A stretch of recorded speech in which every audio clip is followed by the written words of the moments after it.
কথা বলেন না কেন? দুনিয়া কারে থাকতে দিছে বেটা? সাদ্দাত কই? নমরুদ কই? ফেরাউন কই? কারুন কই? পৃথিবীর জালেমরা কই?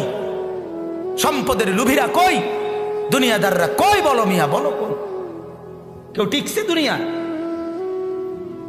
কেউ টিকছে? আমরা কিতাবে পড়ছি ভারতের দিল্লির এক বাদশাহ ছিল শের শাহ। শের শাহ 40 বছর একটানা যুদ্ধ করছে এই রাজত্বের জন্য, দিল্লির রাজত্বের জন্য। ওনার বয়স যখন 65, তখন উনি দিল্লির বাদশাহী পুরা পাইছে।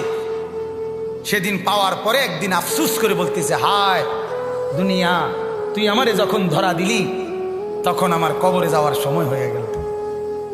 মানে আজ 40 বছর মেহনত কইরা দুনিয়া যখন বাদশাহী নিলাম, তখন আমার কি শুরু হয়ে গেল? কবরে যাওয়ার টাইম। দুর্বল হয়ে গেলাম তখন। দুনিয়া মনি, দুনিয়া বড় ধোকা দেয়। সব গুছাইয়া দুনিয়ারে সাজাইবার পরেও, সব ক্লিয়ার হবার পরেও, এ বাড়ি দাড়ি বিল্ডিং টিল্ডিং এর কাম সব গুছাইয়া সারলে আমার বড় ভাইয়ের বিবি, আমার বড় ভাই আলহাজ হযরত মাওলানা মাহবুবুর রহমান আশরাফি, তার বিবি আমার বড় ভাবি, মায়ের মতো যিনি আমগরে আদর করছিলেন, নতুন বিল্ডিং করছে, অনেক কষ্ট করে কোন রকমের রুমডি ঠিকঠাক করে উঠছে।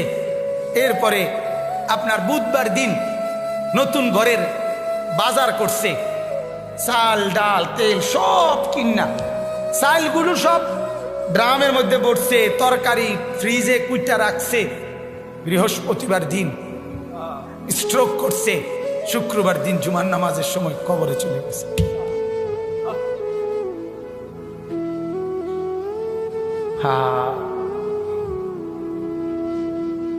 আগামীর পৃথিবী, আগামীর সামনে দাজ্জাল বাজান, আগামীর সামনে দাজ্জাল। দাজ্জাল দেখা যায়, দাজ্জাল দেখা যায়, কিয়ামত দেখা যায়। ইকতারাবা লিন্নাসে হিসাবুহুম, আল্লাহ বলে হিসাবের সময় কাছায় গেছে বান্দা। ইকতারাবাতিস সাআ, আল্লাহ বলে কিয়ামত ঘনায় গেছে বান্দা।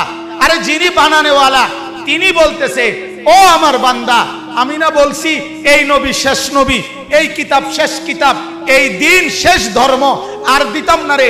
এরপরে তো আমার সংসার আমি গুছাই এলাম, তাহলে কিসের অপেক্ষা করছেন? আল্লাহ যখন বলবে এই জাহান্নামী, আর কোনো কথা বলতে পারবি না, সাথে সাথে জাহান্নামের আযাবের, জাহান্নামীর গলার আওয়াজ, কথার শব্দ বন্ধ হয়ে যাবে। এরপরে আর কোনো শব্দ জাহান্নামী উচ্চারণ করতে পারবে না। আরো জঘন্য কথা আছে, তাফসীরে মারিফুল কোরআন লিখছে,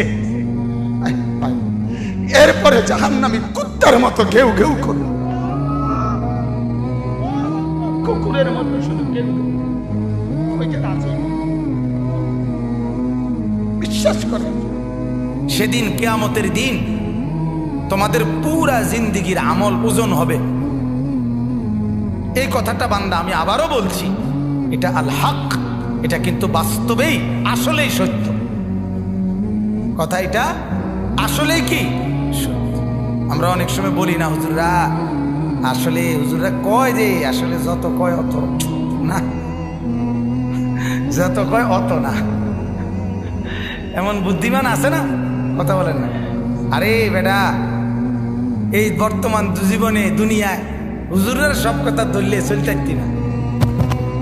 আরে ডাকায় তো, তাহলে তুই যদি চলতি নাই পারস, তাইলে তোর তো আল্লাহ তাআলা দুনিয়া ফাড়াইতো ওরা। সব দইরা আল্লাহর কথা চলতে পারবি দেখেই তো আল্লাহ তোমারে দুনিয়া ফাড়াইছে, ঠিক কিনা বলেন নাকি? আল্লাহ তো বলছে আমি বান্দার উপরে সাধ্যের অতিরিক্ত কিছুই চাপাইয়া দেই নাই, জুলুম আমি করতেই পারি না। আল্লাহ জুলুম করতে পারে? কথা বলেন না কেন? তো ইন্নাল্লাহা লা ইয়াযলিমু মিসকালা যাররা, আল্লাহ তাআলা তো এক যাররা পরিমাণও জুলুম করতে পারে না। তো তুমি এটা কি কইলা? তুমি এমনি কেমনে বললে? এই কারণে আল্লাহ তাআলা যেন এটা আবারও বলছে মায়া করে, আল্লাহ মহব্বত করে বলছে, বান্দা শোন, কথাটা ফালাই দিস না, কথাটারে উড়াইয়া দিও না। আরে রাহেন কি এর হিসাব কিতাব, এত কিছু ধরলে চলন যাইতো না। আহ, এত কিছু না ধইরা তুমি যে চলাটা চলো রে, পুরা দৈরেও তো মানুষ এই চলাটাই চলো। কথা বোঝেন নাই?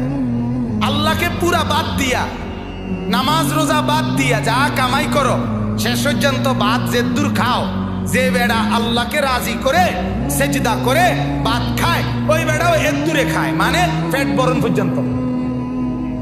কথা বোঝেন নাই? আমি পেট বরণ পর্যন্ত খানা খায়। আর পেট ভরা এটা এমন একটা সুন্দর সিস্টেম আল্লাহ তাআলা বানাইছে, এটা ডাল দিয়ে খানা শুরু করলো কিছুক্ষণের মধ্যে পেটে জানায়া দেয় আল্লাহ একদোনা ভরে গেছে। গোস্ত দিয়ে খাইতে বইলো বেটা কিছুক্ষণ পরেই জানায়া দেয় দোস্ত আর লাগবে না, হাত দিয়ে লাও। আবু তালেবকে কি পরিমাণ চেষ্টা করছে বলেন, শেষ মুহূর্ত পর্যন্ত চোখের পানি ফেলে বলছে চাচা, চাচা কালেমা পড়েন চাচা। 38 বছর, 12 বছর থেকে নবীজির বয়স যখন 50 তখন আবু তালেব ইন্তেকাল করছে।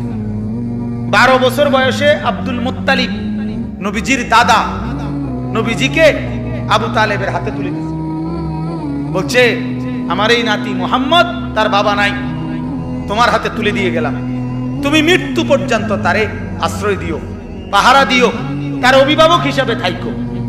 বাপে মানে দাদা, নবীজির দাদা বলে গেছিল। সেই 12 বছর বয়স থেকে 38 বছর একটানা মানে 50, নবীজির বয়স যখন 50 তখন আবু তালেব ইন্তেকাল করছে। 38টা বছর একটানা যে নবীজির পাশে ছিল, আল্লাহ নবী সাল্লাল্লাহু আলাইহি সাল্লামের কি পরিমাণ খেদমত করছে, এই লোক সেবা করছে, আশ্রয় দিছে, অভিভাবক হিসাবে পাহারাদারি দিছে, নজরদারি রাখছে। মক্কার কুরাইশরা চূড়ান্ত ভাবে রাসূলুল্লাহ সাল্লাল্লাহু আলাইহি সাল্লামকে চূড়ান্ত ভাবে কোনোদিন হত্যা করার সিদ্ধান্ত আবু তালেব থাকাকালীন নিতে পারে নাই। শুধু আবু তালেবের প্রভাব প্রতিপত্তির কারণে, আবু তালেব বড় নেতা ছিল এই কারণে, কিন্তু রাসূলুল্লাহ সাল্লাল্লাহু আলাইহি সাল্লাম সেই চাচার বিনিময়ে এই পরিমাণ চেষ্টা করছে যে চাচা আজ এতটা বছর আপনি আমার পাশে, আপনি কালেমাটা পড়েন চাচা। আবু তালেব বলছে না ভাতিজা, বংশের মুখে চুনকালি মাখতে পারুন না, বংশের কাছে বেইজ্জতি হব, সমাজের কাছে ঘৃণিত হয়ে যাব, আমার নেতৃত্ব থাকবে না, মৃত্যুর পরেও আমি স্মরণীয় নেতা হতে চাই, মৃত্যুর পরে অর্থাৎ কুরাইশের নেতাই থাকতে চাই। নাউজুবিল্লাহ। আল্লাহর নবী সাল্লাল্লাহু আলাইহি সাল্লাম তখন বলছে চাচা এক কাজ করেন, তাইলে কানে কানে বলেন, কানে কানে কালেমাটা কানে কানে শুনান। আমি কসম করছি আমি হায়াত থাকাকালীন জগতের কাউরে কোনোদিন বলবো না আপনি যে ঈমান আনছেন, শুধু হাসরের মাঠে আমার আল্লাহর সামনে সাক্ষী দেব আমার চাচা ঈমানদার ছিলেন। এতদূর সুযোগ দেন, এতদূর সুযোগ। আবু তালেব বলছে না ভাতিজা, জানাজানি হয়ে যাবে, গোপনে বললেও জানাজানি হয়ে যাবে, বলবো না। সর্বশেষ আল্লাহ নবী সাল্লাল্লাহু আলাইহি সাল্লাম অঝরে চোখের পানি ছেড়ে দিছে, কাঁদতে কাঁদতে বলছেন চাচা আপনি যদি ঈমান হারা হয়ে কবরে যান, আপনার কবরে আযাব হবে, আপনার জাহান্নামে আযাব হবে, আর আমি ভাতিজা মুহাম্মদ সেটা কেমনে সহ্য করুন চাচা? আপনি আগুনে জ্বলবেন, আমি এটা মেনে নেব কেমনে, মনটারে বুঝাই কেমনে চাচা? এই জন্য না এত বেশি আহাজারি করতেছি চাচা, আপনি পড়েন না কালেমা। আবু তালেব তখন বলছে আন-নারু খায়রুম মিনাল আর। নাউজুবিল্লাহ। আবু তালেব বলছে মুহাম্মদ, সমাজের কাছে বেইজ্জতি হওয়া এটার চাইতে আগুনে জ্বলা এটা ভালো। আন-নারু খায়রুম মিনাল আর।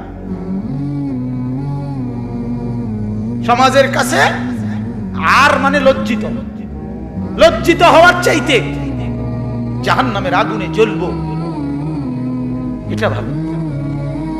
আবু তালেব বলল মুহাম্মদ জাহান্নামের আগুনে প্রয়োজনে জ্বলবো, কিন্তু বেইজ্জতি হইতে দিতাম না। কার কাছে?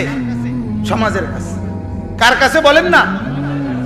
আল্লাহর নবী সাল্লাল্লাহু আলাইহি সাল্লাম হাদিসের মধ্যে আছে এরপরে আবু তালেব ইন্তেকাল করছে, মারা গেছে। মারা যাওয়ার পরেও নবী এবার বলতেছে চাচা এবার আমি আল্লাহর কাছে আপনার কাছে আপনার জন্য ইস্তেগফার করব। যতক্ষণ আমার আল্লাহ আমারে নিষেধ না করে ততক্ষণ আমি আপনার জন্য।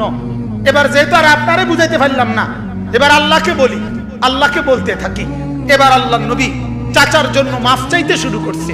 ঠিক তখন ওই নূহ আলাইহিস সালামের মতো আল্লাহ তাআলা আমাদের নবীকেও নিষেধ করছে, মা কানা লিন নাবিয়্যি ওয়াল্লাযীনা আমানু আন ইস্তাগফিরু লিল মুশরিকিন ওয়ালাউ কানু উলি কুরবা বা'দা ইয তাবায়্যানা লাহুম আন্নাহুম মিন আসহাবিল জাহিম। আল্লাহ বলেন, নবী আপনার জন্য উচিত হবে না, কোন ঈমানদারের জন্য উচিত হবে না, তার সবচেয়ে নিকটতম জন যদি কুফরি অবস্থায় মুশরিক অবস্থায় মৃত্যুবরণ করে, তার জন্য আমার কাছে মাফ চাওয়া এটা আপনি এবং আপনার ঈমানদার অনুসারী কারো জন্য জায়েজ নাই, অনুমতি নাই। এরপরে নবী থামছে। আমার বলার উদ্দেশ্য হলো ফিকির, বুঝছেন? আমার কথা হলো যে দরদটা কি পরিমাণ ছিল, কথা বুঝছে? আল্লাহ থামানো পর্যন্ত উনি শুধু বলতেই থাকছে, বলতেই থাকছে। হাদিসের মধ্যে আছে, বাপ আল্লাহর নবী বলছে, যখনই জমিনে কোনো বান্দা নাফরমানি করে তখন ওই জমিনের ওই বান্দার পায়ের নিচের মাটিটা, জমিনটা আল্লাহর কাছে আবেদন করে, আল্লাহ আল্লাহ আমার একটু সুযোগ দাও,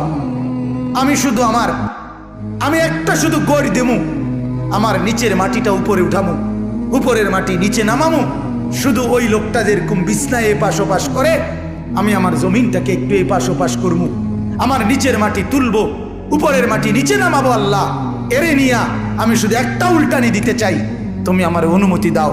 রব্বুল আলামিন তখন বলে ওই জমিনকে, না তুই এমন করিস না, ও যে আমার বান্দা, ওরে না আমি বানাইছি, আরে আমি বানাইছি, এই জমিন আমি কায়নাত আমার হুকুম দিয়ে বানাইছি, আর ওরে আমি হাত দিয়ে বানাইছি, আমার হাতে বানাইছি, আর নাক আমি লাগাইছি, আর চোখ আমি লাগিয়েছি, আর কান আমি লাগিয়েছি, আর হাত আমি লাগাইছি। আরে আমি সেই মাওলা, যে মাওলা কুন বললে ফায়াকুন, যে মাওলা ভ বললে হয়ে যায়। ওরে বানাইতে এভাবে করি নাই, 9 মাস পরে আর মায়ের পেটে রাইখা আমি নিজের হাতে ড্রয়িং করছি, নিজের হাতে একবার নাক লাগাইয়া 100 বার দেখছি, ঠিক মতো হয়েছিনি, একবার চোখ লাগাইয়া 20 বার দেখছি, ঠিক মতো হয়েছিনি।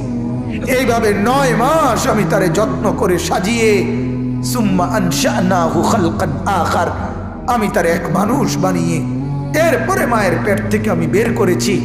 যাকে আমি এত যত্ন করে বানাইছি রে, তারে এত অল্পতে কেমনে মেরে ফেলি? না তুই একটু ক্ষান্ত হ, দেখি না ও তওবা করে কিনা,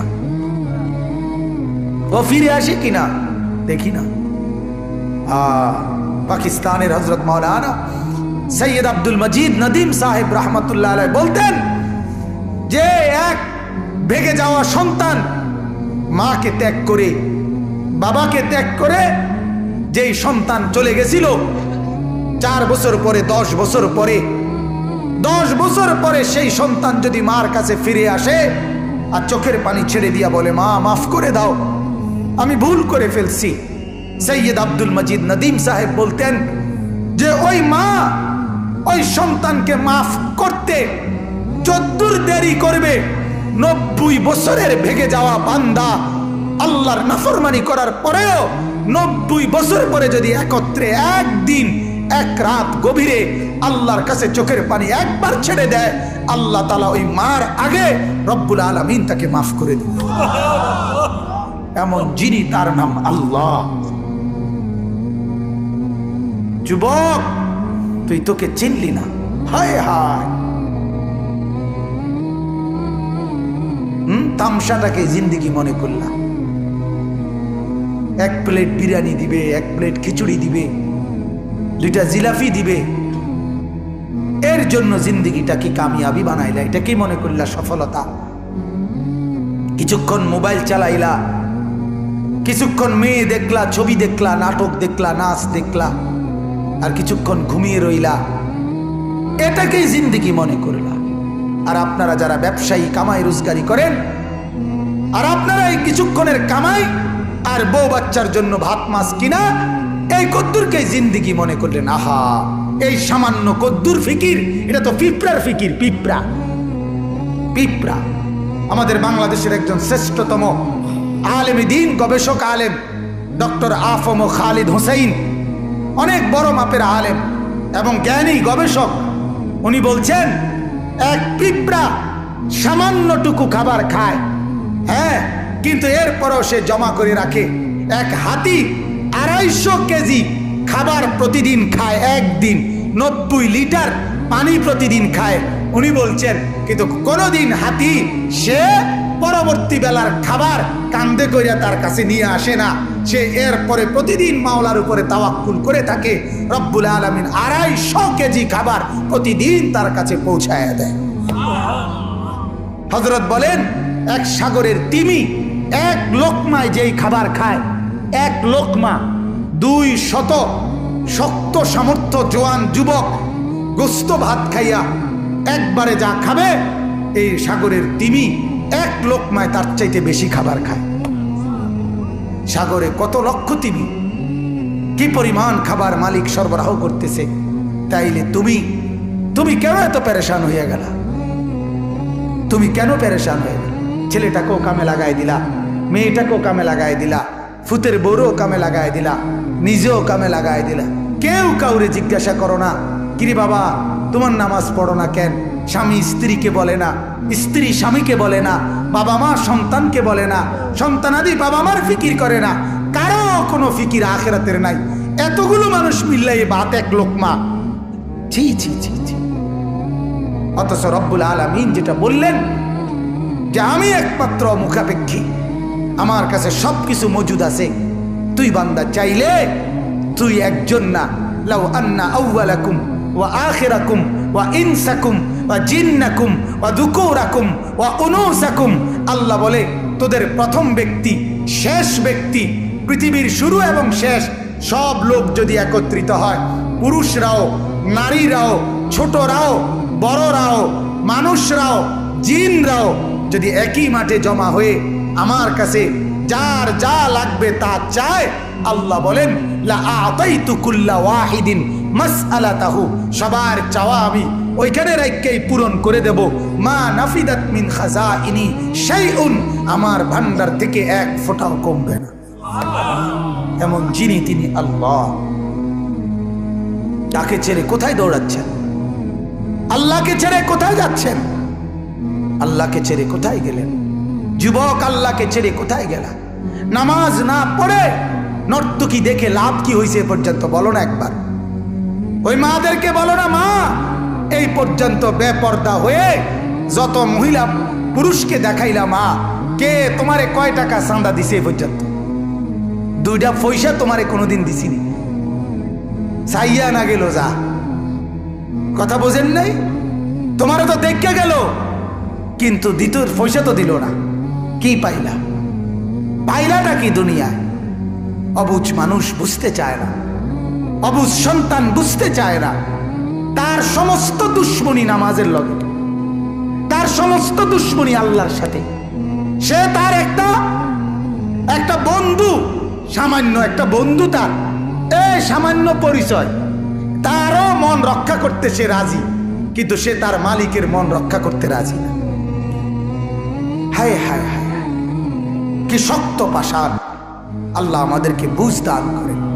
আল্লাহ আমাদেরকে, মহিউদ্দিন ভাই অগরে খাওয়াইলাম না, ওই যে যারা শিক্ষার্থী আছে, ওই যে পিছনে যারা নিচে ওরা ডাক দিয়া বলে, ভাই তোমরা খানার লেগে যারা ঘুরতে আছো খাওয়াই এলাম এগরে